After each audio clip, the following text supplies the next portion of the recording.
Hello everyone, मैं हूं जयेश राजगौर और स्वागत है आप सभी का इस नए इंटरेस्टिंग यूट्यूब वीडियो में। दोस्तों, आज हम बात करने जा रहे हैं इंग्लिश सब्जेक्ट के पेपर पैटर्न की। जी हाँ दोस्तों, नए सिलेबस के पेपर पैटर्न से रिलेटेड कई कमेंट्स आप कर रहे थे, इससे रिलेटेड कई कंफ्यूजन का माहौल भी था। लेकिन दोस्तों, आज के इस वीडियो से आपका कंफ्यूजन दूर हो जाएगा और दूर करने की पूरी कोशिश मैं करूंगा। ये जो है वो ऑफिशियल पेपर पैटर्न है इंग्लिश सब्जेक्ट का स्टैंडर्ड 12th के लिए। तो इस वीडियो को अंत तक देखिए, आप समझ पाएंगे कि कैसे आपको प्लानिंग करनी है और किस प्रकार जो है बोर्ड एग्जाम का क्वेश्चन पेपर आने वाला है, क्या है distribution of marks as per sections. चलिए दोस्तों, हम वीडियो को शुरू करते हैं और समझते हैं इंग्लिश का paper pattern for standard 12th for this coming board exam. जी हाँ दोस्तों, अगर बात करें सेक्शंस की तो इस बार आपको 4 सेक्शंस देखने मिलेंगे।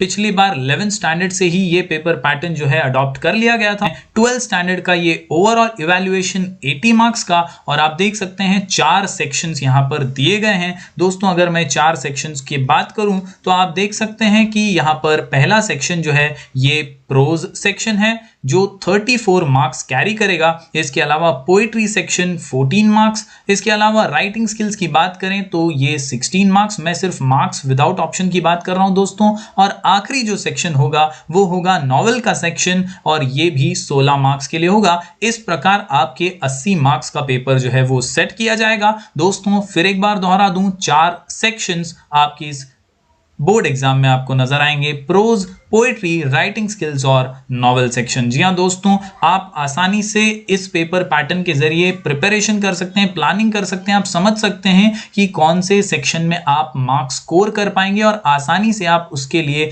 प्लान, प्रिपेयर और प्रैक्टिस कर सकते हैं। चलिए दोस्तों, हर सेक्शन पर बारीकी से नजर डालते हैं। तो अगर बात करें हम क्वेश्चन नंबर 1 की, तो हमारा सेक्शन 1 है प्रोज। यहां पर आपको एक्सट्रैक्ट देखने मिलेंगे, पैसेजेस देखने मिलेंगे। जी हाँ दोस्तों, क्वेश्चन नंबर 1A में आप देख पाएंगे एक सीन एक्सट्रैक्ट दोस्तों, और ये सीन एक्सट्रैक्ट जो है ये 275 to 300 वर्ड्स का होगा। दोस्तों, ये जो पहला सेक्शन होता है सेक्शन प्रोज, ये 16 मार्क्स का होता है, जिसमें से ये जो सीन पैसेज है ये 12 मार्क्स के लिए पूछा जाएगा। आप देख सकते हैं दोस्तों, 6 अलग अलग क्वेश्चंस होंगे जो 2 मार्क्स के होंगे। जी हाँ दोस्तों, 2 6 12, तो यहां पर आप देख सकते हैं हर क्वेश्चन 2 मार्क का है और 12 मार्क्स का ये पहला पैसेज है, जिसमें आप देख सकते हैं क्वेश्चन किस प्रकार के पूछे जाएंगे।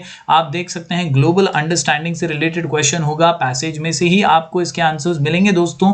लेकिन कुछ क्वेश्चन ऐसे होंगे जिसमें आपको क्रिटिकल एनालिसिस भी करना है, आपको इंटरप्रिटेशन करते हुए पर्सनल रिस्पांस भी देना होगा। तो 2 क्वेश्चन मुझे ऐसा लगता है दोस्तों यहां पर हैं जिसमें आपको खुद सोच समझकर आंसर लिखना है अपने हिसाब से, लेकिन बाकी क्वेश्चंस जो है वो आप आसानी से सॉल्व कर पाएंगे। 12 मार्क्स के लिए ये पहला पैसेज जो है क्वेश्चन नंबर 1A में होगा। इसके अलावा क्वेश्चन नंबर 1B की बात करें तो ये नॉन टेक्सचुअल ग्रामर होगा, लैंग्वेज स्टडी इसे कहते हैं। 4 मार्क्स के लिए पूछा जाएगा, और इसीलिए 12 और 4 16 मार्क्स के लिए सेक्शन 1 है हमारा प्रोज वाला सेक्शन। और यहां पे अगर ग्रामर की बात करूं दोस्तों, तो आपने अभी तक इंग्लिश में जो भी पढ़ाई की है 12वीं तक या अभी तक जो भी आपने ग्रामर में पढ़ा है वो सब कुछ में से यहां पर आपको नजर आ सकता है डू एज डायरेक्टेड में या ट्रांसफॉर्मेशन ऑफ सेंटेंस में। दोस्तों, आपको यहां पर एक क्वेश्चन स्पॉट द एरर का भी मिलेगा 4 मार्क के लिए। दोस्तों, यहां पर ज्यादातर हमने अगर प्रैक्टिस वगैरह की होगी अच्छे से तो आप आसानी से डू एज डायरेक्टेड वगैरह सॉल्व कर पाएंगे। Active, passive voice, change the degree जैसे क्वेश्चंस यहां देखने मिल सकते हैं।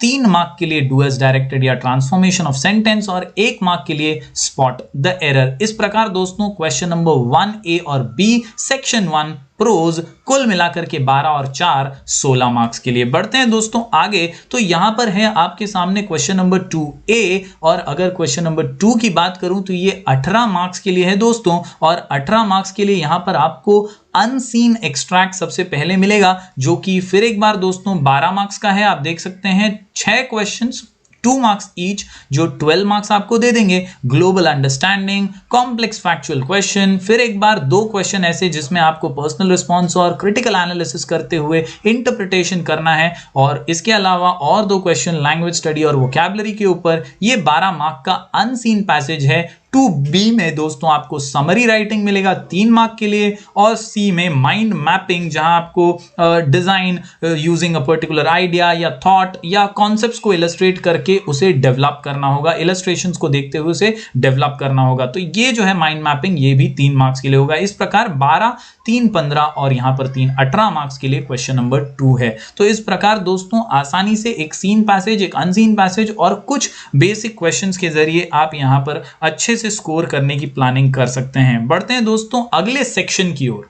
ये प्रोज सेक्शन था। अब जो अगला सेक्शन है ये है सेक्शन नंबर 2, पोएट्री सेक्शन। यहां पर हम इसे पोएट्री एंड अप्रिसिएशन कहते हैं। दोस्तों क्वेश्चन नंबर 3A में आपको एक सीन एक्सट्रैक्ट मिलेगा किसी टेक्स्ट बुक की ही पोएम का, जहां पे 5 क्वेश्चन है दोस्तों, 2 मार्क्स ईच, 10 मार्क्स का ये सेक्शन आपको नजर आ रहा है दोस्तों। यहां पर भी 2 क्वेश्चन ऐसे हैं जो पर्सनल रिस्पॉन्स और क्रिटिकल एनालिसिस के हैं, बाकी सिंपल क्वेश्चंस होंगे दोस्तों। आप पोएम में से इसे आसानी से ढूंढकर आंसर जो है वो प्रेजेंट अच्छे से कर सकते हैं। इंग्लिश की जो है दोस्तों प्रैक्टिस अच्छे से कीजिए, आप रीडिंग को इंप्रूव कीजिए, आप टेक्सचुअल चीजें तो पढ़िए ही, साथ ही साथ अगर इंग्लिश बोलने की भी प्रैक्टिस लगातार करेंगे तो इंग्लिश के पेपर में आप रेगुलर दोस्तों अच्छे मार्क्स स्कोर कर पाएंगे, अगर आप regular practice paper, sample papers भी सॉल्व करें।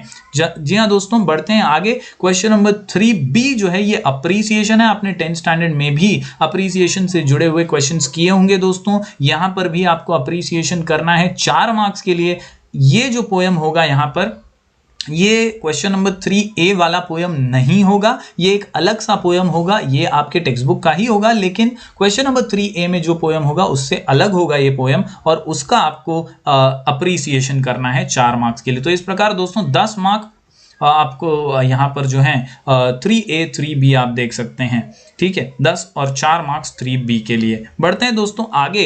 सेक्शन 3 एक मजेदार सेक्शन, राइटिंग स्किल्स का सेक्शन। कई बार हमें इस सेक्शन में थोड़ी तकलीफ महसूस होती है, हम अच्छे से इंग्लिश में सेंटेंसेस फ्रेम करने से डरते हैं, कई बार इसकी प्रैक्टिस ना होने की वजह से राइटिंग स्किल्स में हम अच्छे मार्क्स नहीं स्कोर कर पाते। लेकिन दोस्तों याद रखिए, राइटिंग स्किल्स एक ऐसा सेक्शन है जहां मार्क्स वसूले जा सकते हैं। इसे हमेशा बहुत दिल से और बहुत अच्छे से अटेम्प्ट कीजिए, आप डेफिनेटली यहां पर मार्क्स स्कोर कर पाएंगे। आपकी लैंग्वेज पर अगर प्रैक्टिस है तो कमांड बन जाएगा और आसानी से आप यहां पर भी मार्क्स स्कोर कर सकते हैं। क्वेश्चन नंबर 4 ABCD आप देख सकते हैं, कुल मिलाकर के 16 मार्क्स हैं यहां पर क्वेश्चन नंबर 4 में राइटिंग स्किल्स के।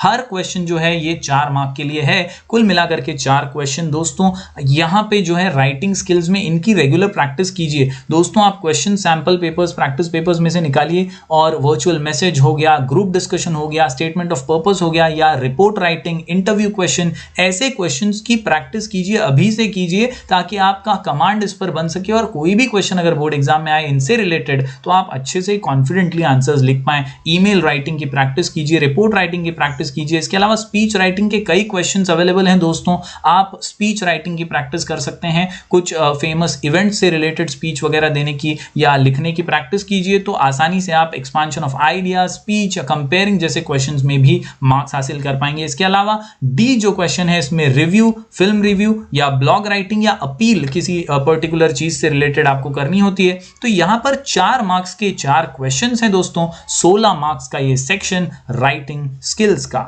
जी हां दोस्तों, आप देख सकते हैं A, B, C and D paper setter should frame activities on all types in each set as options. Students are required to attempt any one activity from each set, यानी हर एक में से आपको एक तो अटेम्प्ट करना ही है। तो इस प्रकार ये 16 मार्क का राइटिंग स्किल्स का सेक्शन है। दोस्तों बढ़ते हैं चौथे सेक्शन की ओर। ये बहुत ही इंपॉर्टेंट सेक्शन है, और ये जो है इसमें कोई भी पैसेज वगैरह आपके सामने नहीं होगा, या मेमोरी बेस्ड कहीं ना कहीं इस सेक्शन को कह सकते हैं हम, नॉवेल का सेक्शन है ये। और दोस्तों क्वेश्चन नंबर 5 ABC ऐसे अलग अलग क्वेश्चंस यहां पर जो है दिए होंगे, और यहां पर आपको बताया गया है कि कौन से टेक्स्ट बुक के कंटेंट में से क्वेश्चंस पूछे जाएंगे। तो आप उस प्रकार से इसकी तैयारी अभी से शुरू कर दीजिए। 2-2 मार्क के छोटे छोटे क्वेश्चंस ही होंगे, डरने वाली बात नहीं है। यहां पर दोस्तों मैच द कॉलम्स, ट्रू और फॉल्स, एलिमेंट्स ऑफ नॉवेल से रिलेटेड क्वेश्चंस पूछे जा सकते हैं। क्वेश्चन नंबर 5A जैसे आप देख रहे हैं यहां पर दोस्तों 4 मार्क के लिए, तो यहां पर MCQs भी आ सकते हैं, मैच द फॉलोइंग भी आ सकता है। जो नॉवेल 4.1 जो टेक्स्ट बुक का कंटेंट है उससे रिलेटेड यहाँ पर क्वेश्चन आएगा। इसके अलावा अगर मैं 5B की बात करूं दोस्तों, तो यहाँ पर 4.2 से क्वेश्चन आ सकता है। यहाँ पर भी 4 मार्क्स हैं। यहाँ पर describe a particular character, compare या एक्सप्लेन से रिलेटेड क्वेश्चन आ सकते हैं। इलस्ट्रेट, इंटरप्रेट और नरेट द स्टोरी, यहाँ पर नॉवेल के रिलेटेड ये सेक्शन है, इसलिए क्वेश्चंस इसी प्रकार के होंगे दोस्तों। और कंटेंट भी आपको बता दिया गया है 4.2 में से आ सकता है। इसके अलावा दोस्तों अगर मैं आखिरी जो C और D पार्ट है इसकी बात करूं, तो आंसर इन अबाउट 50 वर्ड्स में वंस अगेन 2-2 मार्क के क्वेश्चन है। Describe, explain, compare, contrast, name और डिस्कस पर्टिकुलर कैरेक्टर के बारे में, प्लॉट के बारे में या थीम के बारे में क्वेश्चन आ सकता है। और अगर मैं 5D की बात करूं तो यहां पर भी दोस्तों फिर एक बार 2-2 मार्क्स के 2 क्वेश्चन होंगे और ये 4.3 और 4.4 में से पूछे जा सकते हैं। तो दोस्तों इस प्रकार आप समझ सकते हैं कि इंग्लिश का जो पेपर पैटर्न है वो कितना सिंपल और सोफिस्टिकेटेड है। आप अगर अभी से प्रॉपर प्लानिंग करें, ठीक से अगर इसे जॉट डाउन करके अच्छे से सैंपल पेपर, प्रैक्टिस पेपर्स लिख कर प्रैक्टिस करें तो इंग्लिश पर आप अच्छे कमांड हासिल कर सकते हैं और अच्छे मार्क्स भी स्कोर कर सकते हैं। ये जो पेपर पैटर्न है दोस्तों, ये कुल मिलाकर के जैसा कि मैंने आपको बताया 4 सेक्शंस में डिवाइडेड है। प्रोज, पोइट्री, राइटिंग स्किल्स और नॉवेल। मैं इसकी जो PDF है इसकी लिंक आपको डिस्क्रिप्शन में दे दूंगा, आप जरूर वहां से डाउनलोड कीजिए, लिख लीजिए, इसे नोट डाउन कर लीजिए, क्योंकि प्लानिंग करना बहुत एसेंशियल होता है। इंग्लिश सब्जेक्ट को लापरवाही से, लाइटली मत लीजिए, इसकी अभी से प्रैक्टिस कीजिए तो आप अच्छे मार्क्स डेफिनेटली स्कोर कर पाएंगे। तो फिर मिलेंगे दोस्तों जल्दी किसी और नए वीडियो के साथ। तब तक के लिए बने रहिए हमारे चैनल पर। Do like, share and subscribe.